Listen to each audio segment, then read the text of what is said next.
Hola mis queridos amigos, nuevamente con ustedes, su doctor Tigre, el que ronca en esta negra noche neoliberal latinoamericana, sudamericana y ecuatoriana, en la que analizaremos qué es lo que en este año 2019 hemos aprendido a despreciar y a apreciar en Ecuador.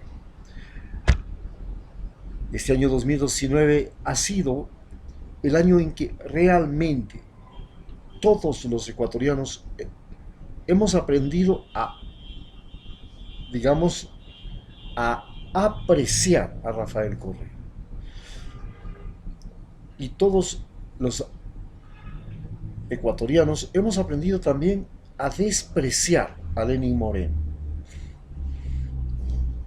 ¿Sucedió esto? Es muy difícil que usted salga a la calle y encuentre un solo ecuatoriano que pueda tener una opinión favorable respecto a Lenín Moreno. ¿Y por qué no existe una opinión favorable respecto a Lenín Moreno? Porque para todos nos quedó evidente que Lenín Moreno fue, en primer lugar, para todos consta con claridad, un traidor. Claro, en la política estábamos acostumbrados a que traidor no fuera alguien anormal. Parecía que todos los políticos tenían que ser gente sin escrúpulos, que a diferencia de el resto de seres humanos, los políticos y los ladrones, los criminales, los asesinos, parecía que tenían algo en común: la falta de escrúpulos. Y esto lo hemos visto y lo hemos vivido en América Latina como si fuera el pan nuestro de todos los días. Que un político mienta, ¿a quién le cae de nuevo? Pues que un político robe, ¿a quién le sorprende? Que un político pueda reprimir y matar, ¿pero a quién le llama la atención? Que un político tenga cuentas en paraísos fiscales, saque el dinero, haga jugarretas, gane por debajo. ¿Pero a quién le llama la atención? A nadie. Porque nosotros, desde que tenemos uso de razón, hemos entendido que político es solamente un ladrón de cuello blanco. Desgraciadamente, por más que la mona se pinte de seda, mona se queda. Indudablemente, todos somos políticos, porque, como he dicho antes, hay una verdad que no acepta ningún tipo de discusión. Se llama la religión. Y todos sabemos que eso existe y que está en el alma de cada individuo y que no acepta ninguna discusión. Por tanto, no puedes convencerle a un católico de dejar de ser católico, no le puedes convencer a un musulmán de dejar de ser musulmán, a un protestante de dejar de ser protestante, porque nunca existirá una razón suficiente. Existe un conocimiento una verdad que es comprobable, que es demostrable y que se demuestra todos los días, y que está siempre a prueba y que siempre estamos dudando de ella. Es la verdad científica. Pero todos sabemos que si se aplasta el switch de la luz, se prende la luz. Si se abre la llave de agua, sale el agua. Que eso fue un proceso, que esto viene de una serie de inventos, descubrimientos y cosas, y que eso existe y es real y es una verdad, pero tiene una característica esa verdad, que dura poco tiempo. Pero hay una verdad que, como hemos dicho, es una verdad que existe, que es real, pero que responde solamente a la conveniencia. No es una verdad correcta como una verdad científica, ni que es una verdad correcta y aceptada por todos. En cambio, la religión es una verdad correcta, pero no aceptada por todos. Y en cambio, como hemos dicho, la política es una verdad que no tiene nada de correcto, porque supera lo que es correcto o lo que es incorrecto. Simplemente es una verdad conveniente y que no es aceptada por todos, que puede ser bien o puede ser mal. ¿Por qué? Porque la religión responde a leyes divinas, la ciencia responde a leyes de la naturaleza y la política responde a leyes humanas, y estas leyes humanas se hacen y se deshacen de la noche al día. ¿Qué vamos a hacer? Hoy día le dicen que no hay impuestos para los cigarrillos, mañana le ponen impuestos a los cigarrillos. Hoy día le dicen que pueden votar los viejos, mañana le dicen que ya no pueden votar. Un día le dicen que tiene jubilación a los 65 años y después le dicen que tiene a los 75. Le cambian. Entonces esta verdad conveniente se llama política. Y esto de que sea conveniente y no correcto es la clave fundamental del por qué la política, en especial en América Latina, es absolutamente sucia, puerca, tramposa. Y esto nos hace pensar seriamente en que hacer política es algo malo, es algo incorrecto. Entonces yo digo, bueno, yo no hago política. ¿Por qué no hago política? Porque yo digo que política es cuando un grupo de seres humanos, normalmente que viven en las ciudades, por eso se llama polis, ciudad, tico, estado, un grupo de seres humanos que viven en las ciudades quieren dominar a todos los seres humanos y a todos los recursos de un territorio, desde ese lugar. Y este grupo de políticos que quieren dominar a esos seres humanos y a esos recursos desde esa urbe, se llaman políticos, y estos harán lo posible, sea correcto o incorrecto, para tener un control de ese espacio y de esos seres humanos. En cambio, democracia, que es lo que yo practico, lo que yo creo y en lo que yo profeso, es diferente. Democracia es el ejercicio mediante el cual un ser humano y un conglomerado humano deciden compartir su riqueza personal, sus conocimientos y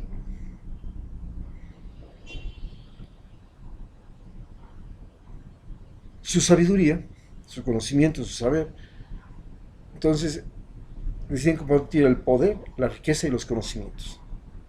Y este compartir lo hace con la finalidad de formar un grupo en el que todos tengan las mismas posibilidades, pero cada cual tenga sus oportunidades. Porque podemos crear posibilidades para todos. Sí, todos tienen la posibilidad de entrar al estadio, pero la oportunidad de estar en el momento preciso y en el partido preciso y en el momento del gol, eso ya no depende. Se creó la posibilidad, pero no la oportunidad. La oportunidad es algo completamente ajeno a la voluntad del ser humano. La oportunidad viene de juntar factores externos con factores internos, predisposiciones y condiciones que hacen que una persona tenga la capacidad de aprovechar un instante. Una persona, no todos. Entonces, creemos que la diferencia entre la política es que la que cree la política siempre anda pensando en cómo crear oportunidades, es decir, privilegios para unos pocos. Y la democracia está preocupada en crear posibilidades, es decir, los mismos derechos, las mismas situaciones, las mismas condiciones para todos. Y esta es la gran diferencia. Y en base a eso decimos entonces que lo que hemos aprendido ahora en América Latina y en Ecuador es a apreciarlo por sobre todo a Rafael Correa. ¿Por qué? Porque Rafael Correa nos enseñó a todos los ecuatorianos lo que es la franqueza. Y en cambio Lenín Moreno nos enseñó a todos los ecuatorianos lo que es la mentira. Porque Rafael Correa nos enseñó a todos los ecuatorianos lo que es un buen manejo económico. Lenín Moreno nos enseñó a todos los ecuatorianos lo que es un mal manejo económico.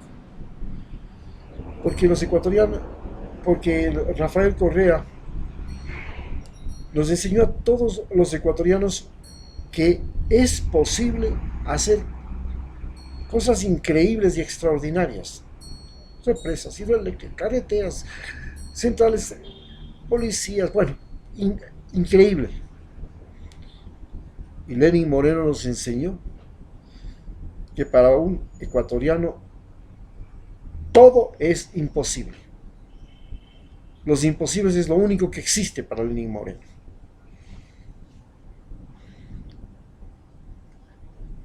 ¿Por qué apreciamos más a Rafael Correa? Porque Rafael Correa nos enseñó que nuestros hijos podían estar en las 100 mejores universidades del mundo.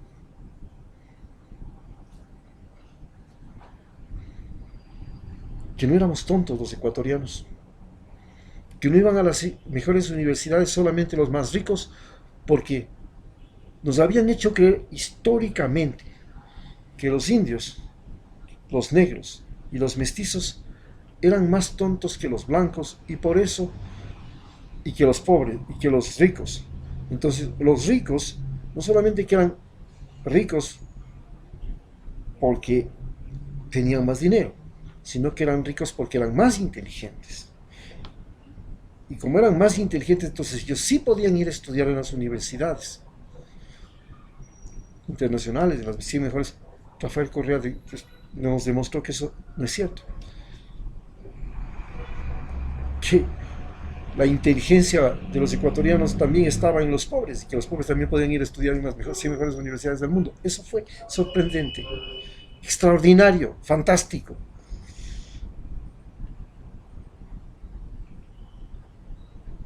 Porque Rafael Correa nos demostró que todos podíamos llegar a tener electricidad, que todos podíamos llegar a tener buena atención médica, que todos podíamos llegar a tener buena educación, que todos podíamos llegar a tener buena alimentación, podíamos llegar a tener vitaminas, que podíamos tener justicia, que podíamos tener seguridad. Y no como era antes, que la seguridad estaba solo al servicio de los ricos, que la justicia estaba para el que paga al juez, para el más rico,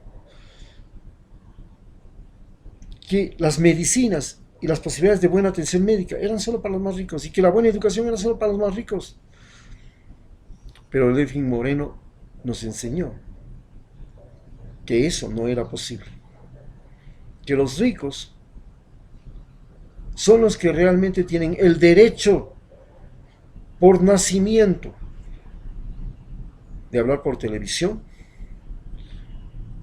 de ser miembros de su buró, de ser beneficiados de las becas, de ser beneficiados de los créditos del Banco Central, del Banco de Fomento, de ser beneficiarios de todo, de la liberación de impuestos, de ser beneficiarios de todo.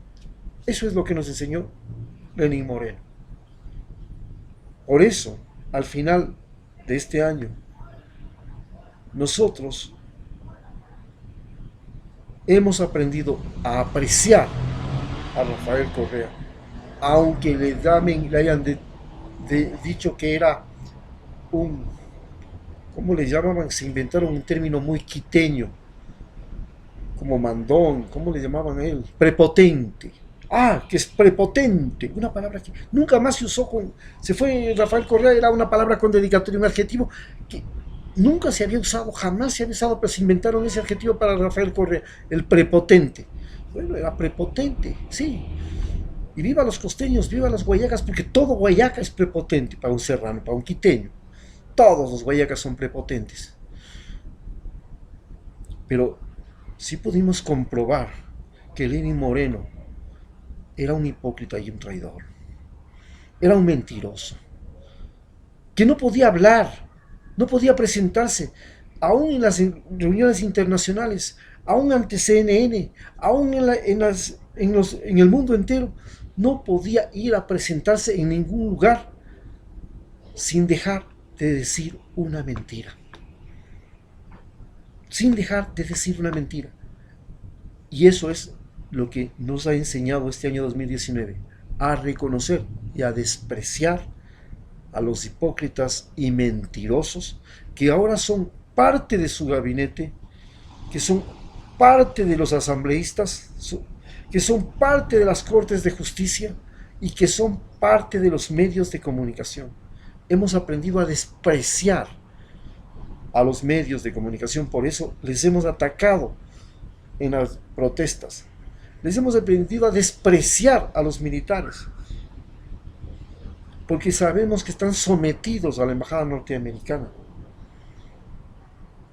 y que le sostienen al presidente a cambio de que Estados Unidos tenga una base en Manta y una base en Galápagos.